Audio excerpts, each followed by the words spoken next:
얼마 전에 택시를 탔더니 1970년대 활동하시던 가수 박인희 님의 노래가 들려왔습니다.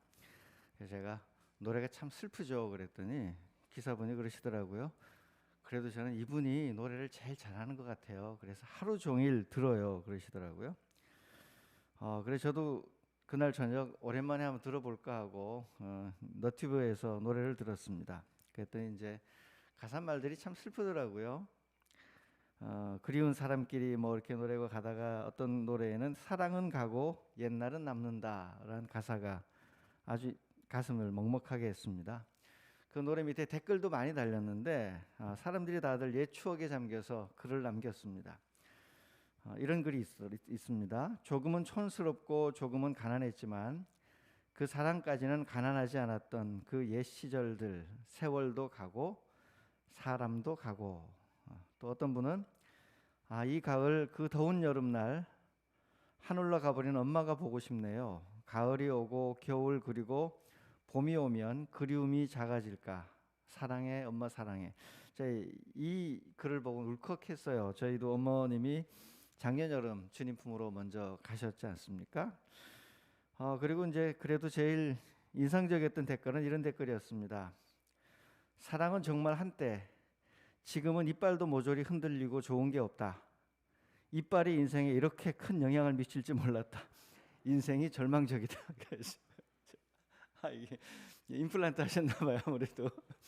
이게 다들 이제 여친이랑 헤어진 지 6년이나 지났는데 매일 떠올라요. 괴로워 죽겠어요 하면서 막 욕하는 사람도 있고 막 이러는데 이빨 이야기를 하시니까 갑자기 쓸쓸해지더라고요. 이게 나이 드는 게 이런 거구나. 사실 지난 추억들은 추억이니까 좋은 것 같아요. 되돌아갈 수 없으니까 그냥 좋게 묻어두는데 그 추억을 생각하며 지금의 나랑 비교해 가면 이제 우리는 점점 나이가 들고 늙어 가잖아요. 그러면 자꾸 안 좋은 생각을 더 많이 갖게 되는 것 같습니다. 그래서 옛날에 좋았던 시절을 추억하며 행복해 하시는 건 괜찮은데 옛날에 좋았던 시절을 생각하며 지금을 너무 초라하게 여기는 건 오히려 안 돌아보느니만 못한 것 같습니다.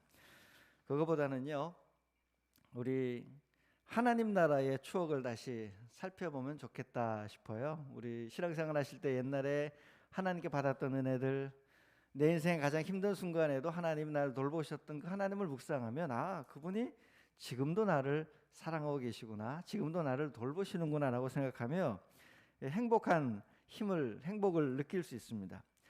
하나님의 관점에서, 하나님의 은총의 관점에서 시간들을 돌아보고 내가 걸어왔던 발자국마다 주님이 함께 하셨구나를 찾아내게 되면 미래에 대한 희망도 꿈꾸게 되죠. 그래서 사실 우리가 성경을 읽을 때 그런 마음으로 읽는 겁니다. 오늘 본문에는 아주 압축된 역사가 나옵니다. 역사 중에 제일 압축된 게 족보예요. 왜 그러냐면 사람 이름 하나로 모든 걸 다 말하니까요.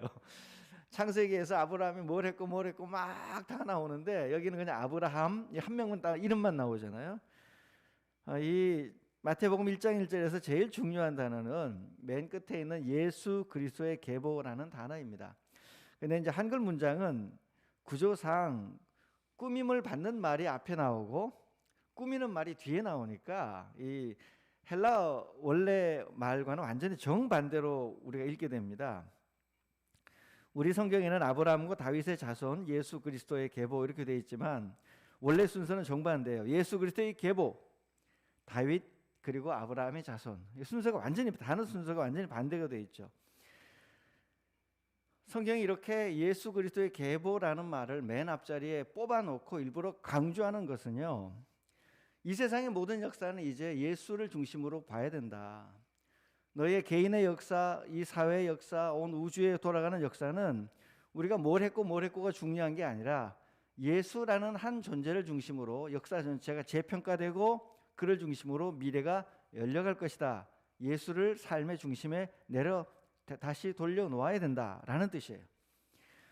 지금 우리가 함께 주님 안에서 묵상하며 보내고 있는 대림절이 바로 이런 일을 하는 때입니다. 여러분, 예수님을 삶의 중심으로 다시 되돌려 놓으시기를 바랍니다. 아침에 일어나서 이렇게 스마트폰 이렇게 검색하면서 너무 자식은 또 이랬네 막 이렇게 스트레스부터 막 이렇게 받지 말고 우리 주일 아침에 새벽에 나오지 않습니까? 묵상놀이 대림절 묵상들 뜹니다. 이 밴드에도 뜨고 여러분 책자에도 있으시니까 하나님의 말씀을 먼저 접하고 그 말씀 안에는 희망을 보고 난 후에 그 힘으로 세상 뉴스를 보면 이겨나갈 수가 있거든요. 그러지 않으면 요즘 뉴스는 뉴스라기보다 자극적인 드라마 같아요.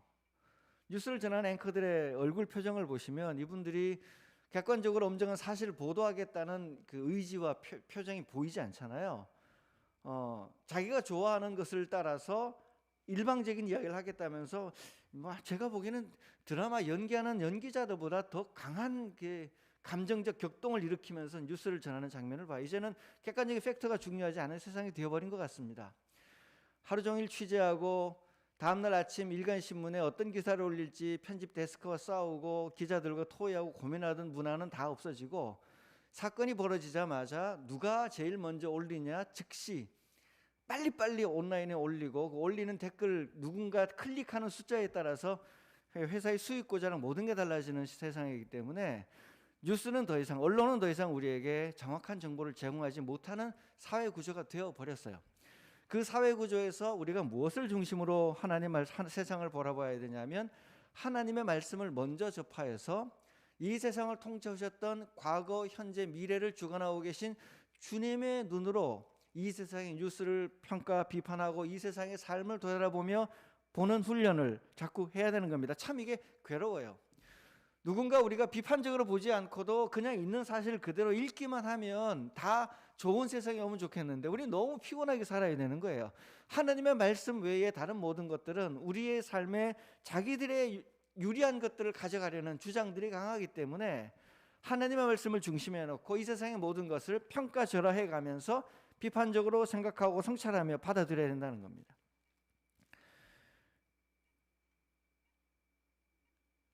우리가 세상 살면서 무언가를 결정할 때 너무 복잡하게 계산하지 않아도 됩니다. 신앙은 좀 단순한 거거든요. 예수의 십자가를 앞에 놓고 묵상해 가면서 예수님 뭘 원하십니까? 도대체 지금 내 삶에서 이 선택 여러 가지가 있는데 주님 보시기에 제일 바람직한 건 뭡니까? 내가 시키는 대로 할 테니까 알려주십시오. 그러면 알려주세요. 주님 뭐가 제일 좋을지 말해 주십시오. 말해줘도 난 내 마음대로 할 거예요. 대부분 이런 상태거든요. 이야기는 하시되 나는 내가 결정했어요. 내가 한번 들어보고 설득이 되면 하고 안 하면 안 할 거예요 라고 생각하면서 들을 마음이 없으니까 하나님 말씀하셔도 안 들리고 하나님 말씀을 듣지 않으려는 마음이 있으니까요. 하나님도 말하기 싫어요. 왜냐하면 한두 번 말했는데 자꾸 안 하면 우리도 자존심 상하잖아요. 야 이거 자기가 물어봐가지고 내가 야 너 이거 그럼 이렇게 하는 게 좋아 라고 말을 해줬는데 계속 내 말을 안 들어. 그러면 말하는 사람이 자존심 상해 나중에 말을 안 하게 되죠. 하나님과의 관계도 그렇게 해서 점점 멀어질 수 있습니다. 하나님 앞에 뭘 원하십니까? 이야기 한번 해보 주십시오. 진짜로 한번 따라 보겠습니다. 그렇게 하면 하나님이 말씀을 통해서든 뭐 예배 때 설교를 통해서든 찬양을 통해서든 기도하는 가운데를 통해서든 길 가다가 만나는 사람을 통해서든 뭐 책을 읽는 과정을 통해서든 하나님은 우리에게 분명히 말씀을 해주십니다. 지금은 정치의 계절이라 온 나라가 아주 내년 3월에 있을 선거 때문에 머리가 너무 복잡한데요. 이 선거에서도 우리는 예수님을 중심으로 보아야 됩니다. 누가 개인적인 성품으로 누가 개인적인 것으로 하나님을 더 닮은 나를 따지기는 이미 이번 대선은 너무 얼룩이 많이 졌습니다. 지금은 그것을 어쨌든 좀 내려놓고 지금 우리가 평가할 것은 누가 예수님이 꿈꾸는 세상에 조금 더 가까이 가려 하는가예요. 누가 조금이라도 멀리 있는가. 그 후보의 이 정책이 예수님이 진짜 원하시는 세상을 만들어 가는데 도움이 될 것인가? 아니면 이번 예수님이 원하시는 것과 반대로 가겠네? 라는 것을 말씀을 중심에 놓고 대선 후보의 정책을 평가해 가며 정책 중심의 선거가 되도록 국민들이 자꾸 만들어야 됩니다. 정책 중심의 선거가 되지 않으면 이건 정말 왜 선거를 하는지 모르겠습니다. 한 사람을 뽑아놓으면 그 사람이 국가를 통치하며 한 국가에 미치는 영향력이 얼마나 큰데요. 대한민국의 대통령이 미국 대통령보다 결정할 수 있는 권한이 훨씬 큽니다. 대한민국은 대통령 중심제 중에서도 가장 권한이 강한 대통령 중심제거든요. 누가 이집트의 노예였던 이스라엘을 해방하신 하나님을 닮아가려 하는가? 가난한 자들 억눌린 이들에게 진정한 자유, 실질적인 자유, 땅을 하사해서 주는, 그냥 노예 생활을 계속하며 조금씩 좋아지는 게 하는 게 아니라 진정으로 자유민이 되게 하는 희년을 선포하려 하는가? 예수님의 삶을 누가 조금이라도 쫓아가려는 정책을 펼치는가? 연약한 이들의 해방을 누가 보장하려 하는가? 강자의 과도한 자유를 누가 억제하려는가? 이웃을 파괴하며 자기 것을 챙겨가려는 이들을 누가 더 효율적으로 절제시킬 수 있는가? 부동산 정책이 문제입니다. 아무리 선한 의도를 가진 정책이어도 국민들의 마음을 얻지 못하면 역효과를 내고 반대효과를 내는 거거든요. 진심으로 부동산 정책을 지향하는 이들이 궁극적으로 모든 이들이 집을 편안하게 가질 수 있는 세상을 꿈꾸게 하려 하는가를 관점으로 끊임없이 기도하며 책임 있게 자신의 권한을 선택해야 됩니다. 그게 그리스도인의 당연한 정치적 윤리입니다. 그래서 예수님을 삶의 중심에 놓고 예수님의 말씀을 묵상해 가면서 이 후보는 이게 정말 예수님과 반대인데 이거는 예수님을 더 가까이 닮았네? 라고 생각하며 하나씩 좀 찾아보고 고민해보고 그날 다가왔을 때 하나님 앞에서 표를 행사했을 때 우리는 진심으로 그리스도인다운 선택을 했다라고 말할 수 있습니다. 여러분, 세상을 살아가면서 여러분의 삶에서 예수님이 뭘 원하시는지를 가장 중요한 우선순위로 옮기셔서 그 말씀대로 순종하며 살아가는 즐거운 삶을, 행복한 삶을 누리시기를 바랍니다. 근데 이제 오늘 족보에서요, 예수를 맨 앞에 등장시킨 후에는 그다음부터는 이제 이 예수 그리스도에게로 수렴되어 가는 역사가 어떻게 흘러나가 왔는지를 이제 사람들 이름을 쭉 나열해 주면서 설명해 줍니다. 제가 보니까 이 족보의 인물들은 그 시대의 한 대표적인 그냥 대표예요. 이 사람이 너무 중요했다 이런 것도 있지만 그냥 대표예요. 이분들 이름 뒤에 가려진 가족들 그리고 함께 지내왔던 사회들이 다 숨겨져 있는데 그 사회들까지 같이 보라는 거예요. 아브라함을 이야기를 하고 다윗 이야기를 하면 다윗 뒤에 함께했던 동시대의 사람들 이야기를 구약성경 펼쳐서 한번 찾아보라는 거예요. 지금 족보책은. 그렇게 보면요, 족보의 인물은 한 세 부류로 나눌 수 있습니다. 첫 번째가 하나님께 충실했던 인물들이 있습니다. 룻의 남편이 되어서 다윗의 조상이 되어버리는 보아스 얼마나 훌륭합니까? 좋은 사람이잖아요. 또 국가적 위기를 하나님 말씀 안에서 잘 극복해왔던 히스기야, 말년엔 조금 다른 평가를 받을 수 있지만 히스기야 훌륭합니다. 또 하나님 말씀으로 세상을 완전히 바꿔보려 했던 요시야, 위대한 왕입니다. 그런 왕들이 본문에 나오고요. 근데 이 왕들이 있을 때는 하나님 나라가 예수님께로 수렴되어 가며 예수를 향해 가고 있는 게 당연하게 보이죠. 자, 두 번째 부류의 인물들은 평가가 애매한, 성경을 찾아봐도 별로 중요하게 나오지 않은 인물들이 또 굉장히 많이 있습니다. 근데 마지막 인물들이 문제예요. 마지막 인물들은 예수님의 족보이고 예수님을 향해 간다고 족보에 좀 넣어놨는데 하나님을 향해 완전히 반항했던 인물들이 있습니다. 반항이 아니라 하나님을 짓뭉개 버렸던 그런 인물들이 있습니다. 그 대표가 므낫세라는 왕이죠. 므낫세는 12살에 남유다의 왕이 되어서 55년간 통치하면서 참 이상합니다. 요시아는 단명했거든요.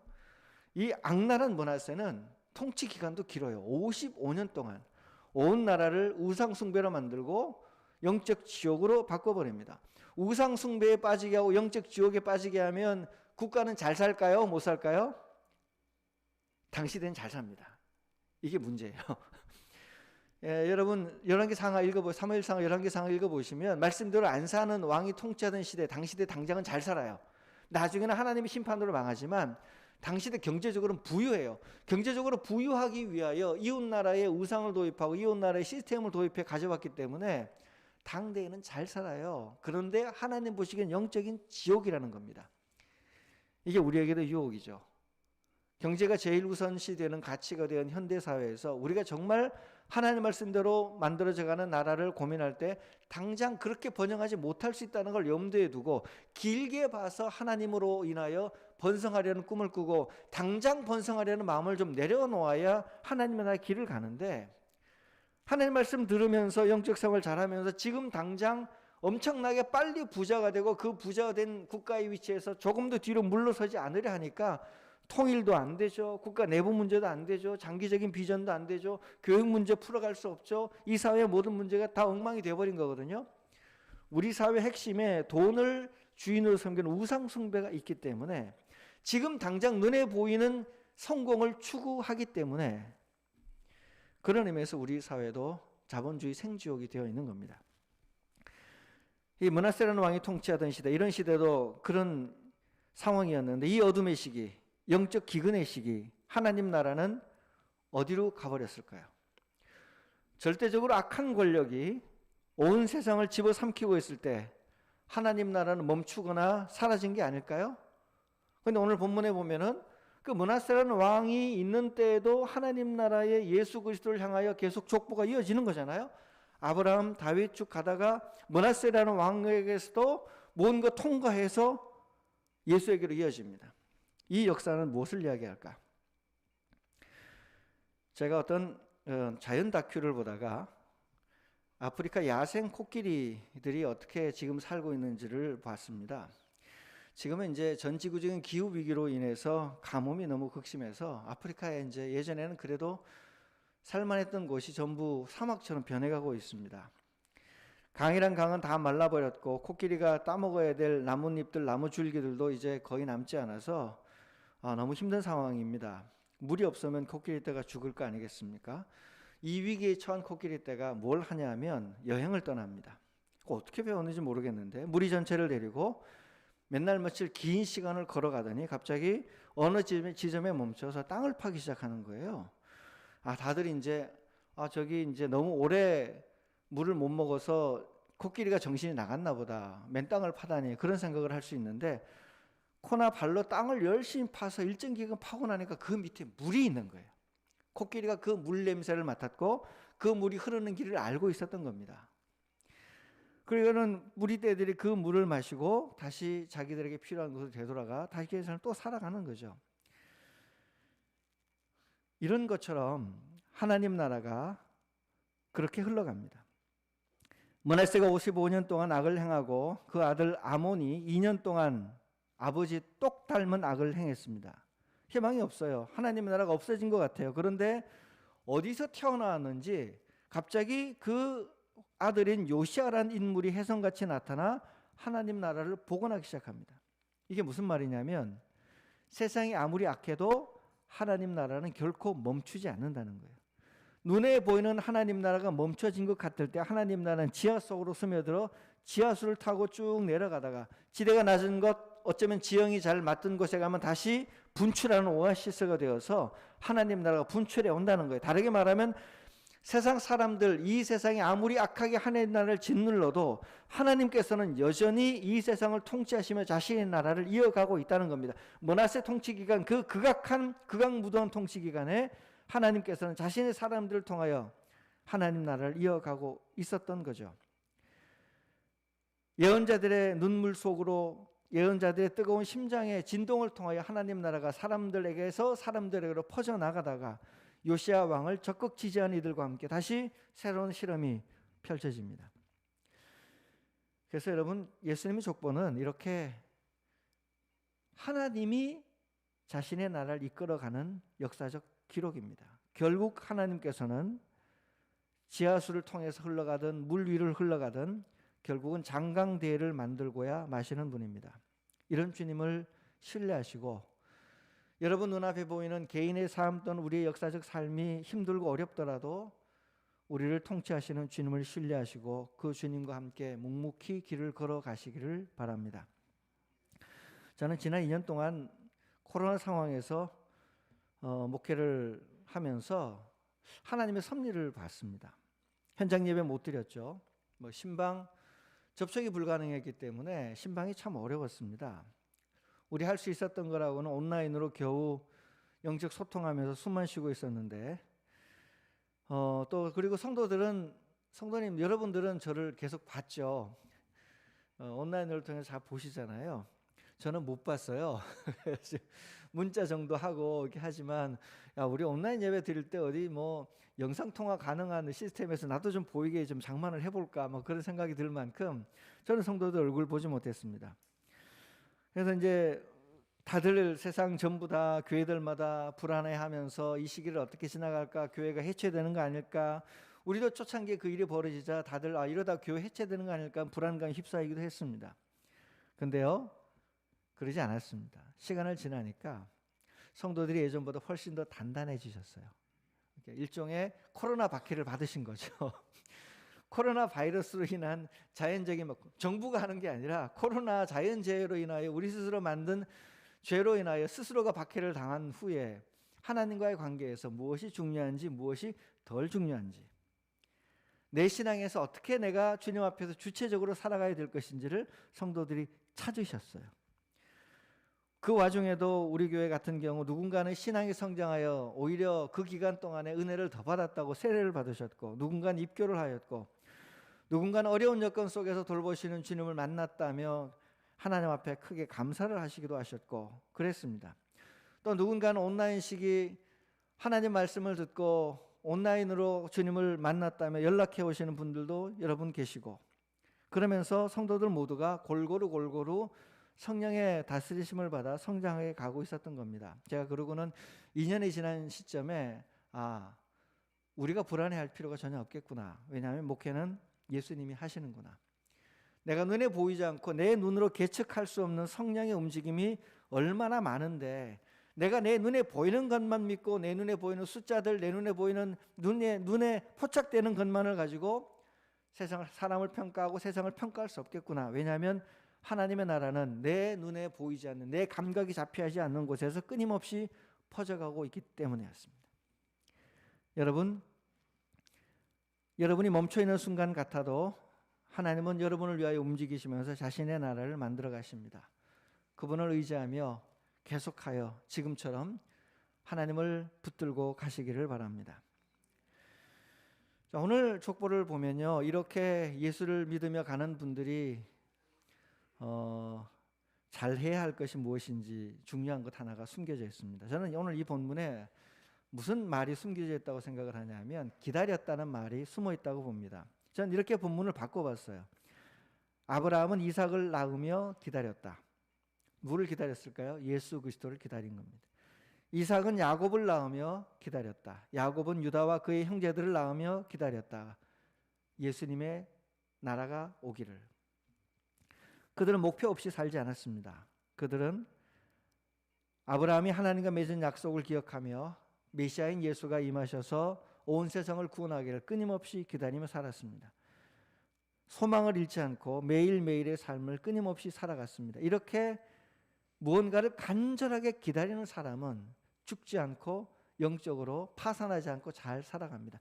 그래서 여러분, 간절한 기다림이 정말 중요합니다. 기다리는 것 자체가 우리에게는 생명을 안겨주는 힘이 됩니다. 저희 교회 한 어르신 성도께서 생을 마감하실 때 이야기입니다.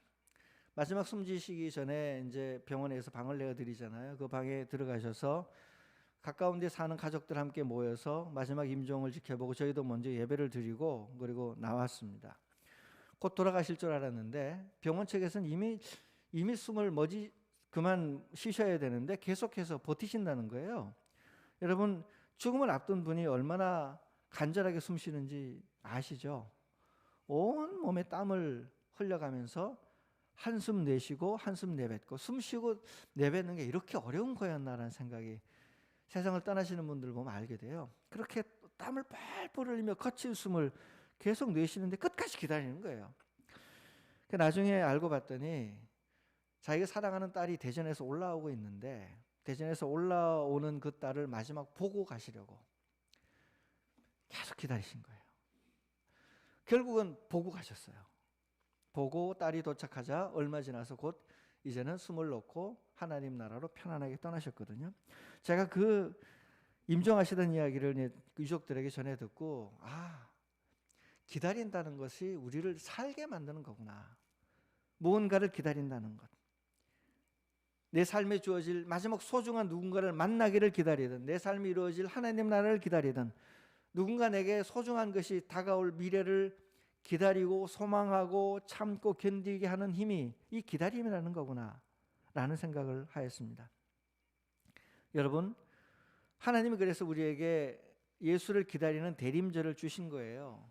하나님의 나라를 간절히 기다리는 분은 지금의 영적 상황을 아무리 힘든 일들이 있어도 하나님 나라를 바라보며 지금을 견디고 참아낼 수 있습니다. 하나님 나라를 향한 기다림이 나를 살게 만듭니다. 기다림이 지쳐서 죽게 만드는 게 아니라 그 아름다운 놀라운 소중한 그 순간을 바라보며 지금 우리를 힘내어 살도록 만드는 것이 기다림의 힘이에요. 우리 삶도 쉽지 않습니다. 매일매일 살아가는 과정이 삶과 죽음을 오가는 일입니다.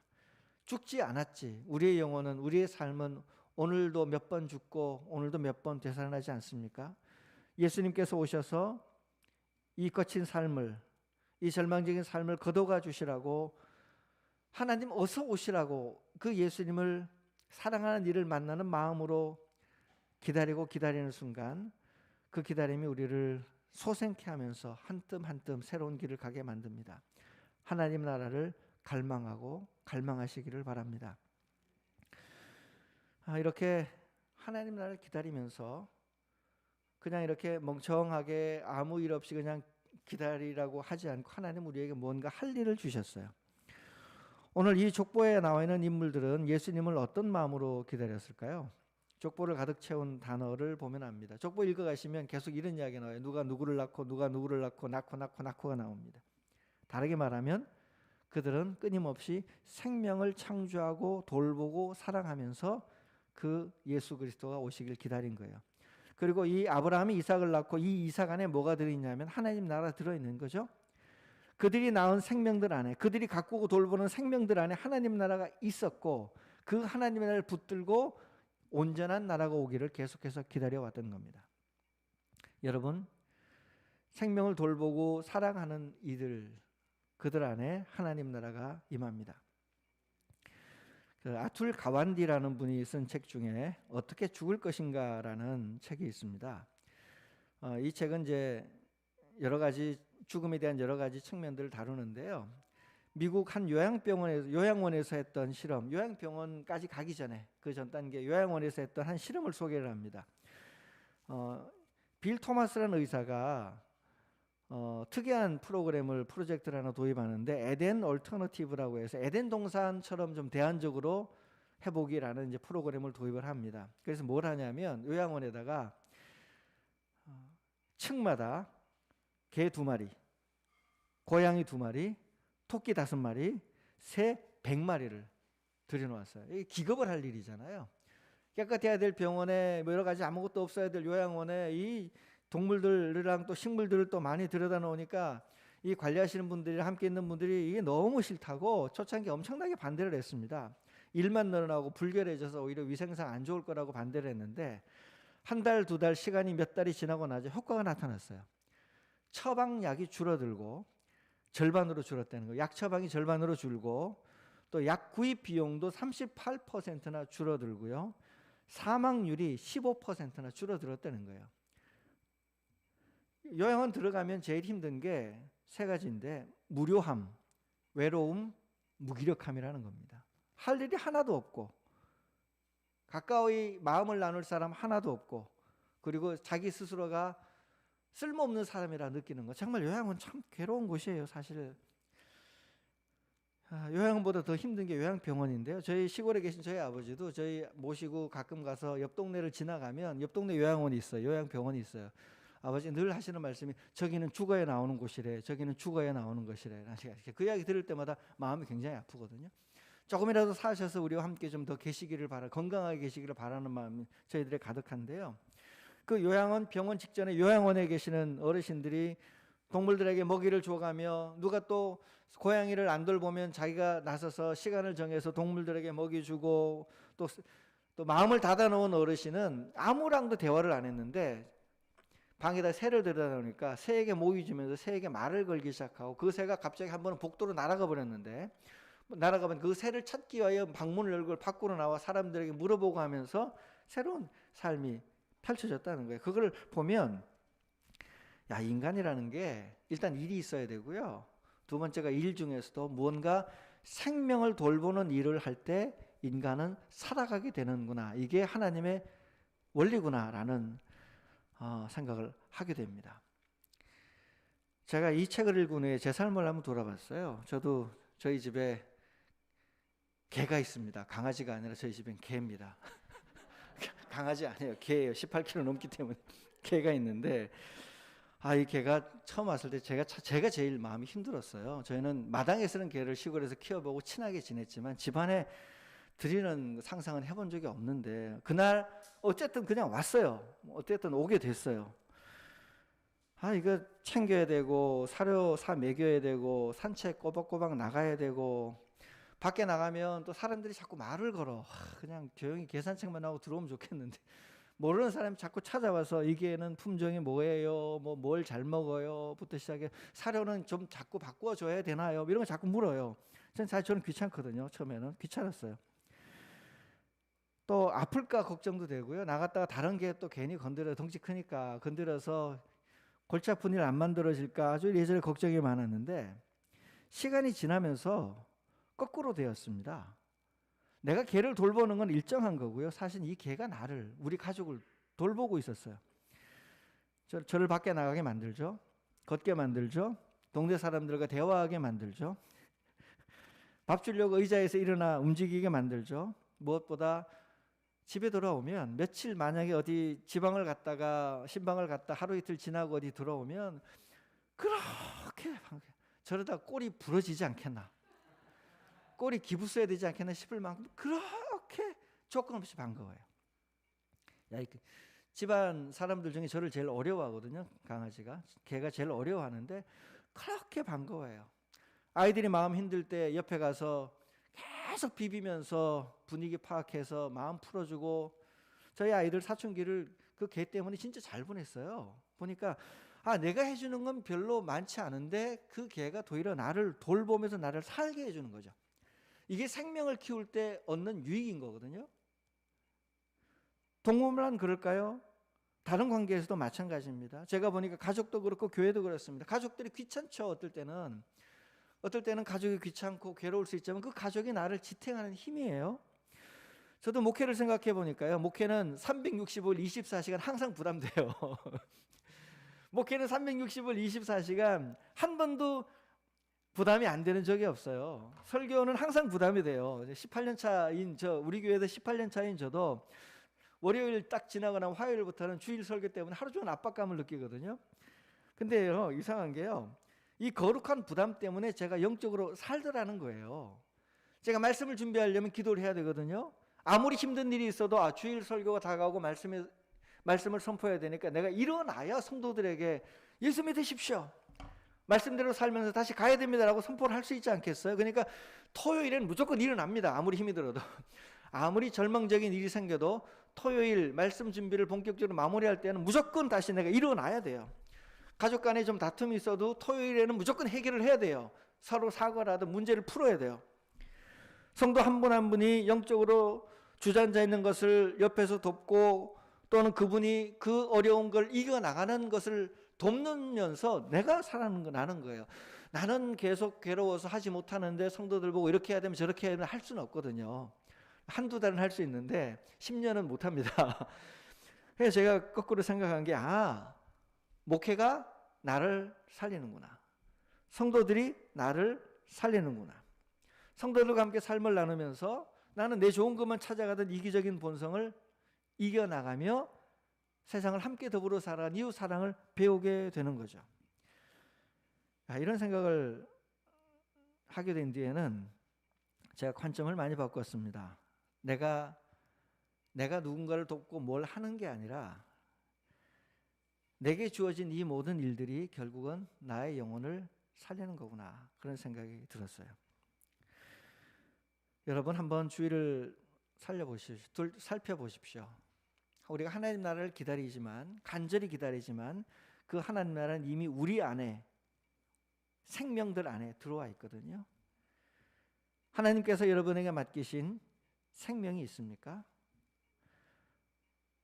하나님이 여러분이 말씀을 전하고 잘 섬겨서 구원에 이르게 하라고 여러분 주변에 포진시켜 놓은 불신자들이 있습니까? 그들을 위해 기도하고 사랑하고 그들에게 하나님 나라가 오기를 간절히 기다리면 누가 사냐 하면 그분이 사는 건 당연한데 여러분 자신이 삽니다. 교회에서 여러 가지 이런저런 일들을 맡아야 될 때가 있잖아요. 사실 저희는 하나도 안 미안해요. 교회 일 맡길 때.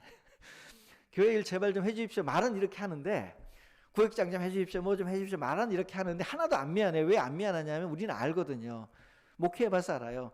교회 일, 이 일은 생명을 살리는 거 굉장히 직결된 일이기 때문에 이 일을 하면 본인에게 좋아요. 구역장에 대해 누군가를 위하여 부담을 느끼는데 부담 되죠. 부담 왜 안 되겠습니까? 그 부담은 제가 제일 잘하는데, 그분의 영혼을 위하여 고민하고 관심 갖고 기도하고 하는 순간 누가 사냐면 내가 살아요. 그래서 주님 주시는 일들은 거절할 일이 아닙니다. 맡으면 내가 살기 때문에, 나에게 유익하기 때문에 주님이 주신 일들입니다.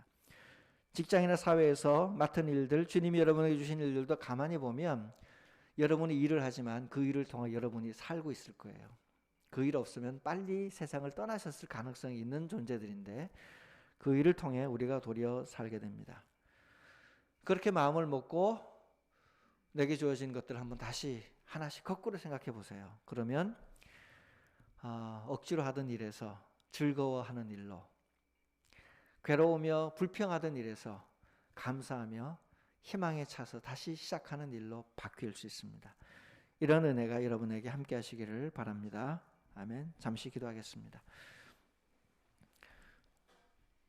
하나님 앞에 주님, 하나님 나라가 임하기를 간절히 기다리는 그 기다림의 은총을 주십시오. 하나님께 기도하시고 내게 맡겨놓으신 생명들을 잘 살피고 그 생명을 돌보아가며 내 영혼이 소생하도록 하나님 나에게 힘을 주시고 하나님의 사랑을 부어주시고 십자가의 은총을 부어주십시오. 이 시간 주님 앞에 간절히 기도하겠습니다.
하나님 우리에게 생명을 주시고 우리가 사랑하고 섬길 우리 주변에 새로운 생명들을 주시니 감사합니다.